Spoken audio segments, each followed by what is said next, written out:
sekarang kita akan melakukan percobaan pemantulan cahaya dengan tujuan setelah melakukan kegiatan dalam percobaan ini diharapkan Anda dapat pertama menjelaskan sifat-sifat cahaya, yang kedua menjelaskan sifat-sifat bayangan yang dihasilkan oleh cermin, yang ketiga menjelaskan sifat-sifat bayangan yang dihasilkan oleh lensa, yang keempat menentukan fokus cermin cekung, yang kelima menentukan fokus lensa jembung. Untuk alat dan bahan, pertama itu ada cermin datar dengan ukuran 3x6 cm. Yang kedua itu ada cermin jembung. Yang ketiga itu ada cermin cekung. Yang keempat ada lampu senter. Yang keenam itu ada busur derajat. Yang keenam ada kertas putih, ada lilin, ada layar atau tabir kertas. Yang terakhir itu adalah celah cahaya. Pertama, kita akan melakukan percobaan pemantulan cahaya pada cermin datar. Langkah pertama, susunlah lampu senter dan celah cahaya di depan cermin datar seperti gambar 7.1.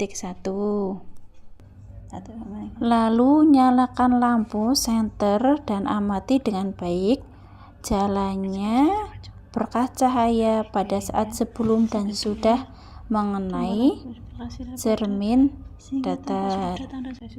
Gambarlah jalannya berkas sinar pada langkah kedua sehingga tampak sudut datang dan sudut pantulnya.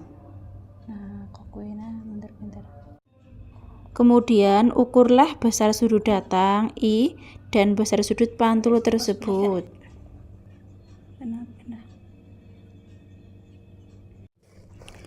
Untuk langkah selanjutnya, letakkan sebuah benda, dalam hal ini lilin, di depan cermin datar dan amati bayangannya selama benda itu Anda geser-geserkan di depan cermin datar.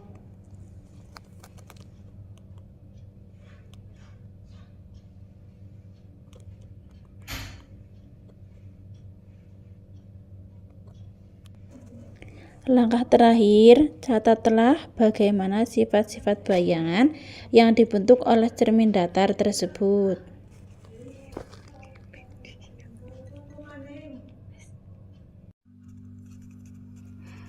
Dan saya pribadi minta maaf Bu, karena di sini saya sudah melakukan percobaan dengan cermin cekung dan cermin jembung, tapi nyatanya tidak terjadi pemantulan cahaya, sehingga saya menggunakan alat-alat yang ada dalam kehidupan seperti sendok dan juga spion motor sebagai pengganti cermin cekung dan jembung. Yang percobaan kedua itu kita melakukan percobaan pemantulan cahaya pada cermin jembung, yang mana di sini saya mengganti dengan spion sepeda motor. Pertama, susunlah alat seperti gambar 7.2. Yang kedua, kemudian nyalakanlah lilin dan amati dengan baik jalannya berkas cahaya pada saat sebelum dan sesudah mengenai cermin jembung. Selanjutnya, gambarkanlah jalannya berkas sinar pada langkah kedua sehingga nampak sudut datang dan sudut pantulnya serta bayangan yang terbentuk. Yang terakhir, catatlah bagaimana sifat-sifat bayangan yang dibentuk oleh cermin jembung tersebut.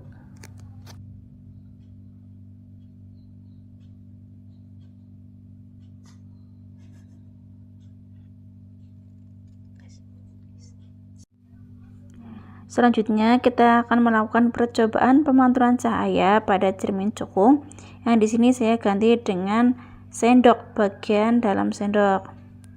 Pertama, susunlah alat gambar seperti gambar 7.3. Yang kedua, nyalakanlah lilin dan amati dengan baik jalannya berkas cahaya pada saat sebelum dan sesudah mengenai cermin cekung.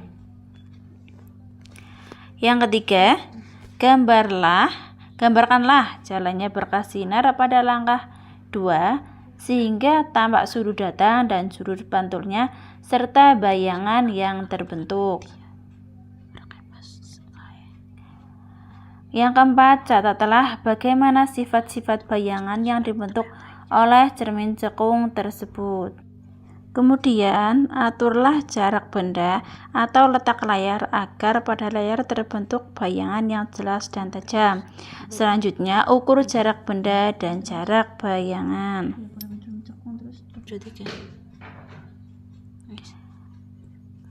Yang terakhir, jika benda di depan cermin cekung terus digeser menjauhi cermin, maka pada jarak tertentu bayangan benda akan menghilang atau tidak tampak. Ukur jarak benda dari cermin cekung pada keadaan tersebut.